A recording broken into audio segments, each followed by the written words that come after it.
नमस्ते बच्चों। आप सभी अभी दिवाली की तैयारियों में लग रहे हैं। कोई नए कपड़े खरीद रहा है, कोई पटाखे खरीद रहा है। पर क्यों ना इस बार बिना पटाखों के इको फ्रेंडली दिवाली मनाई जाए। Because crackers are harmful to us, they pollute the air. Eco friendly means no crackers.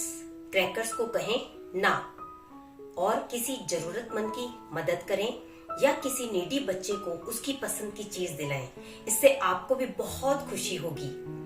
तो इस दिवाली पटाखों को कहें ना और प्रेम और सौहार्द को कहें हाँ। No pollution, no crackers, celebrate eco friendly Diwali and a safe Diwali. Happy Diwali. Happy Diwali to all students. जैसे कि काफ़ी सालों से इको फ्रेंडली दिवाली सेलिब्रेट करने का चलन है, पर इस दिवाली हम कुछ अच्छा करें, कुछ नया करें। जो पटाखों पे हम पैसे वेस्ट करते हैं, उन्हें पटाखे ना लाकर अगर हम किसी ज़रूरतमंद बच्चे की इच्छा पूरी करें या उसकी ज़रूरत पूरी करें, उसमें यूज़ करें, तो इससे हमें बहुत खुशी मिलेगी और सामने जिसकी हम हेल्प कर रहे हैं उसको भी खुशी मिलेगी। तो इस तरीके से हम अपना त्यौहार सबके साथ में खुशियाँ बांटते हुए सेलिब्रेट करेंगे। तो इस Diwali no crackers, we should help others. Happy Diwali once again without crackers. Thank you. Hello, Happy Diwali children. We know that Diwali is a happy festival of India and Diwali is the festival of lights. We should avoid the crackers this Diwali because crackers create the air pollution and crackers are harmful for us. So we should not burst the crackers. Okay, thank you. Once again, Happy Diwali. Good afternoon, everyone. I wish you a very happy and prosperative Diwali to all of you. Now, today is the time of Diwali, and let's take a pledge for save our environment and say no to crackers. Happy Diwali. नमस्कार। इन दिनों आप सभी अपने परिवार के साथ दीपावली की तैयारियों में जुटे हैं, जैसे नए कपड़े, मिठाई तथा घरेलू सजावट का सामान खरीदना और विशेष रूप से पटाखे। लेकिन क्यों ना हम इस बार पटाखे न खरीदकर इको फ्रेंडली दिवाली मनाएं। इको फ्रेंडली मीन्स अपने वातावरण को प्रदूषित न करना। हम अपने दोस्त को नुकसान नहीं पहुंचाना चाहते, तो हम अपने वातावरण रूपी दोस्त को नुकसान कैसे पहुंचा सकते हैं। पटाखों से जो धुआं निकलता है वो हमारे वातावरण को प्रदूषित करता है, बुजुर्गों को, बीमारों को परेशानी देता है तथा पटाखे जलाते हुए बहुत सी दुर्घटनाएं हो जाती हैं, ध्वनि प्रदूषण होता है। तो क्यों ना हम इस बार पटाखे न जलाएं।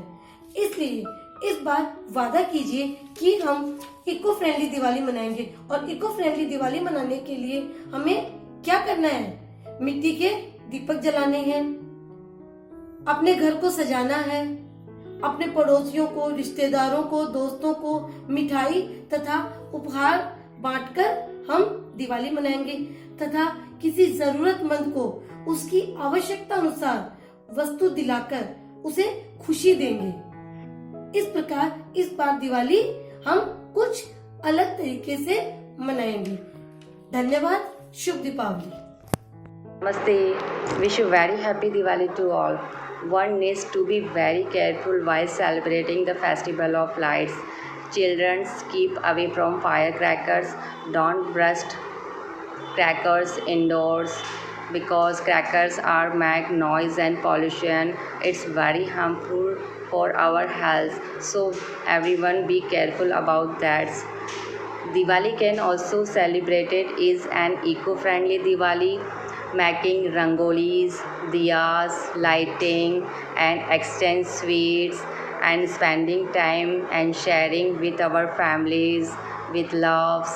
So everyone enjoy this Diwali with your family, friends and families. So everyone enjoy Diwali with great happiness. Thank you. Happy Diwali बच्चों, आपको और आपके परिवार को। क्रैकर्स जलाने की बजाय आप सब इको फ्रेंडली दिवाली बनाएं। क्रैकर्स जलाने से पोल्यूशन फैलता है, इसलिए क्रैकर्स न जलाएं क्योंकि वो हमारे लिए हार्मफुल हैं। क्रैकर्स की बजाय आप किसी नीडी बच्चे की सहायता करें और इको फ्रेंडली दिवाली बनाएं। धन्यवाद। हैप्पी दिवाली।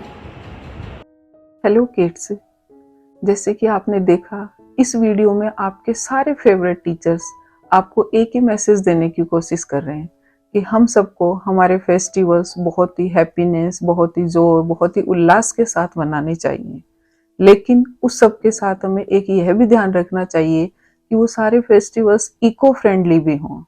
दिवाली पर सारे बच्चे क्रैकर्स लाने की जिद भी करते हैं और वो लेकर भी आते हैं, लेकिन उसके साथ हमें ध्यान रखना चाहिए या तो वो ग्रीन पटाखे हों, अगर ग्रीन नहीं है तो फिर हमें क्रैकर्स नहीं फोड़ने चाहिए। हालांकि अभी आप बहुत छोटे बच्चे हो, लेकिन अगर आज आप इस एज में क्रैकर फ्री दिवाली मनाने का एक नन्हा सा कदम उठाते हो तो आगे जाकर यही आप सबके लिए एक सुनहरे भविष्य का निर्माण करेगा। ये हमारी सोसाइटी को एक बहुत अच्छा मैसेज देगा और इससे आपके आसपास, आपके नेबरहुड में भी बहुत से लोग मोटिवेट होंगे। क्रैकर्स फोड़ने से हमारे वातावरण में या हमारे एटमॉस्फेयर में एयर पोल्यूशन होता है और नॉइज पोल्यूशन होता है। एयर पोल्यूशन के बारे में आपने अपने कोर्स में भी पढ़ा है कि एयर पोल्यूशन की वजह से हमें अस्थमा, ब्रोंकाइटिस और लंग कैंसर जैसी बीमारियां हो सकती हैं। बहुत से पेशेंट हैं जो हॉस्पिटल में एडमिट हैं, उनको सांस लेने में दिक्कत हो सकती है। हमारे घर में भी बड़े बुजुर्ग होंगे, आपके दादा दादी होंगे, नाना नानी होंगे, उन लोगों को भी सांस से रिलेटेड या रेस्पिरेटरी डिसऑर्डर्स हो सकते हैं। नॉइज पोल्यूशन है। नॉइज पोल्यूशन आप लोगों की स्मॉलर किड्स की भी हियरिंग कैपेसिटी को डिस्ट्रॉय कर सकता है, तो हमें क्रैकर से दूर रहना चाहिए। दूसरी तरफ मैं ये नहीं कहती कि आप इस दीपावली कुछ ना करें, आप लोग कीजिए, अपने घर को बहुत सुंदर सुंदर सजाइए। आप चारों तरफ लाइट्स लगा सकते हैं और लाइट्स की बजाय तो मैं आपको सजेस्ट करूंगी कि आप लोगों को अपने घर को दियों से रोशन करना चाहिए। क्यों? क्योंकि जाने अनजाने में दिए जलाने से हम क्या कर सकते हैं कि हम उन लोगों की मदद कर सकते हैं जो उन दियों को बना रहे हैं। उनके घर भी रोशन होंगे, क्योंकि दिया हमारे जीवन में आशा का प्रतीक है। ये हमें एक नई आशा की किरण दिखाता है और अंधकार को हमारे जीवन से दूर भगाता है।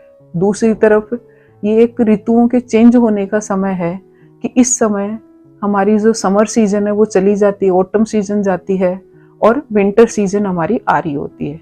तो इस समय चारों तरफ कहीं मलेरिया, कहीं डेंगू, चिकनगुनिया, अलग अलग तरह की बीमारियां फैल रही हैं, जो सब की सब मॉस्किटोज की वजह से होती हैं। दियों को जलाने से जितने भी ये मॉस्किटोज हैं, जो हार्मफुल वायरसेस और मॉस्किटोज हैं, वो मर जाते हैं और उनके मरने से हम इन सब बीमारियों से भी बच सकते हैं।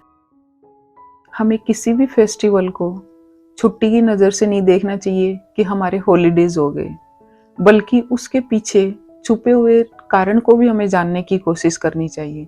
जैसे दीपावली हम क्यों मनाते हैं? क्योंकि आज ही के दिन भगवान राम 14 वर्ष के वनवास के बाद, जंगलों में रहने के बाद, जो कि अयोध्या के राजा थे, वो वापस अयोध्या आए थे। तो इन सब चीजों के इतिहास को जानने का बहुत अच्छा मौका होता है हमारे इंडियन फेस्टिवल्स। मैं पेरेंट्स से भी रिक्वेस्ट करूंगी कि वो भी बच्चों को इस फेस्टिवल के पीछे कि कौन थे भगवान राम, वो कहाँ के राजा थे, क्यों वो वनवास गए, वहां से वापस कब आए, किस तरह से उनका पूरा जीवन था, क्यों उनको मर्यादा पुरुषोत्तम कहा जाता है, ये सब चीजें अपने बच्चों को समझाएं, जिससे कि वो हमारे इतिहास से भी रूबरू हो सकें। दूसरा, वो इसके महत्व को भी जान सकें और अच्छे संस्कार उनसे ले सकें। अंत में सारे पेरेंट्स को मैं ये कहना चाहूंगी कि प्लीज आप सब भी, जो भी बच्चे इस वीडियो को नहीं समझ सकें या हम जो बताना चाह रहे हैं उस चीज को ना समझ सकें, तो पेरेंट्स उन बच्चों को समझाएं कि क्यों इको फ्रेंडली दिवाली हमारे लिए महत्वपूर्ण है, क्योंकि ये हमारे अर्थ को, हमारे एनवायरनमेंट को सेफ रखने के लिए बहुत जरूरी है। अर्थ ही नहीं बचेगी तो हम कहाँ रहेंगे। तो हम सब मेराकियंस मिलकर ये प्रॉमिस करें कि इस बार हम सब इको फ्रेंडली दिवाली मनाएंगे। Wish you all a very very happy and prosperous Diwali. Thank you.